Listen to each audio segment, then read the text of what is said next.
Oil. In the news, we constantly hear that the world is running out of oil. This should mean that worldwide supply will be smaller and the price of oil will be higher. However, the opposite is happening. Oil prices have dropped significantly, making oil relatively cheaper than ever. How is this possible? The price of oil, gas and coal is formed by supply and demand. Until recently, three forces influence this. Which forces are these? The first force is the growing importance of oil in our economy. Giải mã video marketing, mọi bí mật sẽ được tiết lộ. Giải mã video marketing, giải pháp dẫn đầu xu hướng. We need oil for most heating, transportation, electricity, and it is a prime raw material for chemicals, fertilizer, and plastics. Because we use so much oil, the demand continues to increase. The second force is the emergence of monopoly positions. When capitalism reigns, multinational oil companies, merchants, and even individual investors can obtain monopoly positions in various parts of the production process. This allows them to set a price for their part of the process and hence impact the overall price of oil. The third force is the collection of geopolitical games being played in order to gain political power. An example is the nationalization of oil companies in a country, allowing the government to control production supply and impact the price of oil. So, these three forces have always determined the price of oil. At the end of the 20th century, a fourth force has entered the scene. Burning oil is one of the main causes of global warming. Therefore, alternative forms of self-renewing energy must replace oil as soon as possible. For this to happen, the price of oil should be higher and therefore fairer than it is now. This would make renewable sources more attractive to use.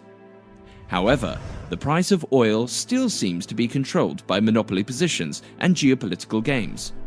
So who is playing these games, keeping the price so low? You might think that multinational oil companies like BP and Shell are in charge. In reality, there are many more national and international players in the oil game. One of these players is the OPEC, the Organization of the Petroleum Exporting Countries. Forming this alliance of 12 already influential oil-producing countries made them powerful enough to determine worldwide supply and hence control the price in the past decades. However, in recent years, other players have also become powerful.